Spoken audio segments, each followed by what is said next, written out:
My name is Kelly Fox, and I'm the chairperson of Christmas is for Kids. This is the 31st year that the community has come together to make sure that hundreds of local children from 5 towns will receive Christmas gifts and wake up to a wonderful, happy Christmas morning. There's a lot of work that goes into it. First, there's about 150 volunteers that will walk in the door the 3 weeks before we actually distribute the toys.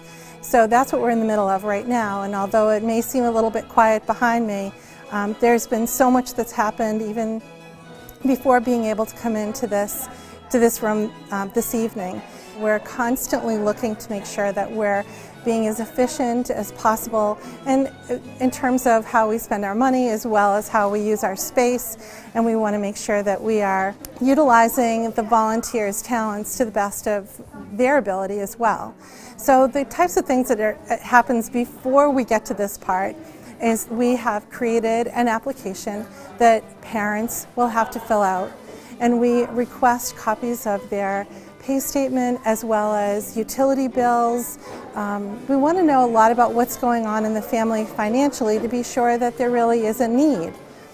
And then we also get information about each one of the children. So here we are just before Thanksgiving. There's over 900 children on the list already, but only about a third of those children are coming to us from the parents.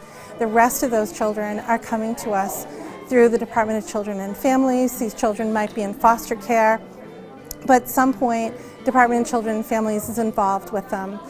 They're also part of New Hope, or the Justice Resource Institute has several local group homes for teens. All of those children are also taken care of through this program, as well as the homeless shelter. So there's lots of organizations that all come together to make sure that no child is forgotten on Christmas Day. So we data enter all that information, what the child wants. We're looking at their sizes, we're looking at their toy wish lists. We want to know whether or not they need a new winter coat, boots, warm pajamas, because so many of these kids live in places where it's cold. Families are trying to be very careful about how they spend their money. An easy way to economize is to turn the heat down. So it's not uncommon for a little person to ask for blankets or warm pajamas or new socks. I mean, really things that are, I think, very basic. So we get everything data entered, we send it over to the newspaper, they very graciously publish it for us, and then, thank goodness, the phones start to ring, which is happening in another room. And we need for people to continue to call us so that we can match up donors to the children. My name's Nate Tellier. I got involved freshman year in this program because my brother, he's in college now. He got involved with this. He thought it was a good idea because it helps a lot of kids. So I joined him, and I felt good about doing it. We got to check which toys are donated, and then if we feel like there's not enough toys left in the bag, we have internal shopping all around here. So we just add stuff to the bag to make it complete. Once we feel like there's enough toys for the kids to open on Christmas Day, we just complete the bag, and then we put it all around this place. By the end of Christmas is for Kids, this whole place is filled up with bags. My name is Kathy Wallace. I'm one of the volunteers here at Christmas is for Kids. I'm also on the board of the Attleboro Council for Children. I got involved in this because I actually knew someone who was a recipient of Christmas is for Kids many years ago, and I saw the impact that it had on her family and how much it made the holidays better for her to be able to provide for her children.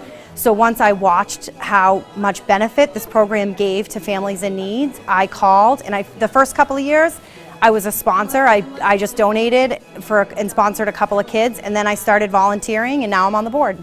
I'd love to thank all the volunteers that come in here to help make this happen. The people that have donated financially, donated toys, donated clothes, sponsored children. You know, it takes a community to really make this happen and help people out in need. And we had a little bit of a dip last year, just a little bit, but this year we're way ahead of where we were, over 100 children more right now than we finished with last year. And those numbers are definitely coming from the social service agencies. So these are children that more than likely will not be waking up at home on Christmas morning. We are about halfway through matching the 900 plus kids that need to be matched up.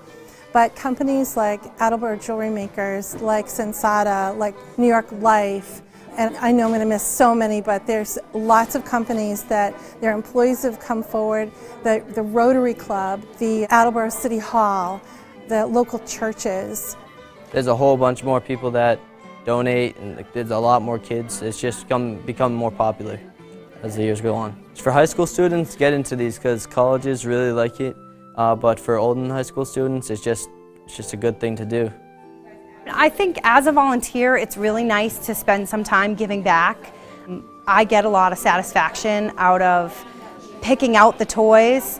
You know, for instance, a lot of people give to toy drives where they just drop a toy in a bin.